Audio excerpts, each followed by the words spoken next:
बहुत पुरानी बात है। चाइना की किसी एक गांव में 3 भिक्षु रहते थे। उनका नाम किसी को नहीं पता था, क्योंकि उन्होंने कभी अपने बारे में कुछ बताया ही नहीं। उन्होंने कभी किसी बात का जवाब नहीं दिया। चीन में बस उन्हें 3 हंसते हुए भिक्षुओं के नाम से जाना जाता था। वे तीनों सिर्फ एक ही काम करते। एक गांव में प्रवेश करते, बाजार के बीचों बीच खड़े होते और हंसना चालू कर देते। यह अपने पूरे अस्तित्व के साथ हंसते। अचानक लोगों का ध्यान इनकी तरफ खींचा चला आता और धीरे धीरे उनके सामने लोगों की भीड़ चारों तरफ जमा हो जाती।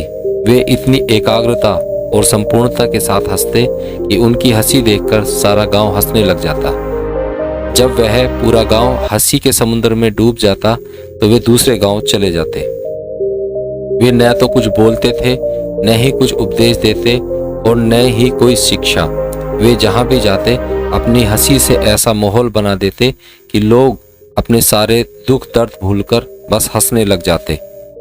धीरे धीरे चाइना के लोग उन्हें बहुत प्यार करने लगे और वह पूरे चाइना में फेमस होते गए, 3 लाफिंग मोंक के नाम से।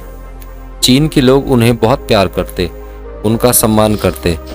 इससे पहले और उसके बाद भी कभी किसी ने इस तरह से प्रचार नहीं किया कि जीवन केवल एक हंसी होना चाहिए और कुछ नहीं। विशेष रूप से किसी पर हंसते नहीं थे।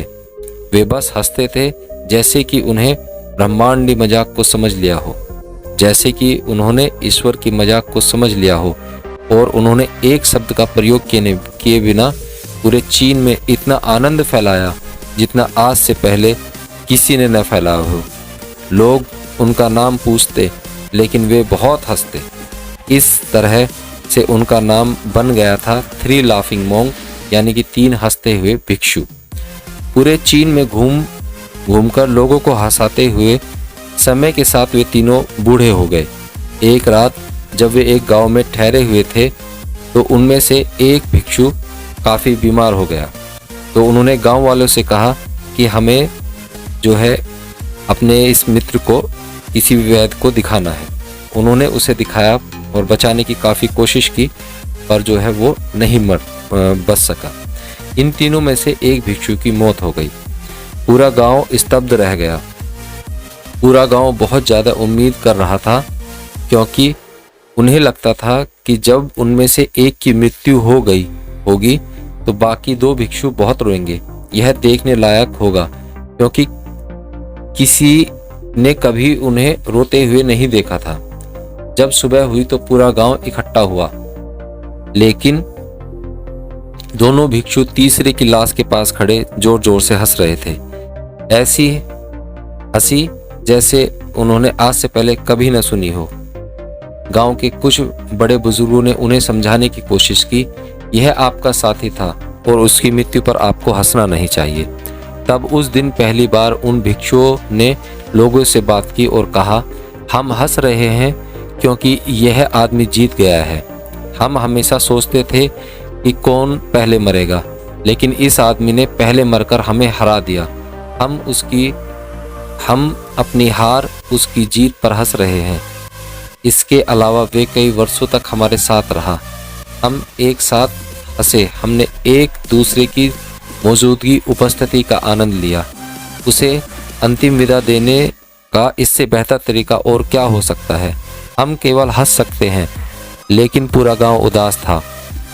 जब मृत भिक्षु के शरीर के अंतिम संस्कार के लिए चिता पर लेटाया गया तो सारे गांव वालों को एहसास हुआ कि भिक्षु केवल मजाक नहीं कर रहे थे, वे तीसरा तो मृत था और वह भी हंस रहा था। चीन में यह प्रथा थी कि जब एक इंसान की मृत्यु हो जाती है तो उसके पुराने कपड़े उतारकर उसे नहला धुलाकर नए कपड़े पहना दिए जाते थे। लेकिन मरने से पहले उस भिक्षु ने अपने साथियों से अपने कपड़े न बदलने के लिए कहा था। तीसरे भिक्षु ने कहा था, मुझे स्नान मत करवाना, क्योंकि मैं कभी अशुद्ध हुआ ही नहीं। मेरे जीवन में इतनी हंसी आई कि कोई अशुद्धता जमा ही नहीं हुई। मैंने कोई धूल जमा नहीं की है। हंसी हमेशा युवा और ताज़ा होती है, इसलिए मुझे नहलाकर मेरे कपड़े मत बदलना। जब उस तीसरे भिक्षु के शरीर पर आग लगाई गई गांव वालों को पता चला कि उस भिक्षु ने मरने से पहले अपने कपड़ों में कुछ पुराने चीनी पटाखों को छुपा रखा था, जो आग लगने के बाद आसमान में फटकर रंग बिरंगे कलर में फैल गए। यह देखकर एक बार पूरा गांव जोर जोर से हंसने लगा। तो इस तरह से वह तीसरा भिक्षु मरने से पहले भी गांव वालों को हंसा गया। यह देखकर शेष दोनों भिक्षु ने कहा, चालाक आदमी, तुम मर चुके हो, लेकिन तुमने हमें एक बार फिर हरा दिया। तुम्हारे द्वारा गांव वालों में पैदा की गई हंसी आखिरी हंसी थी।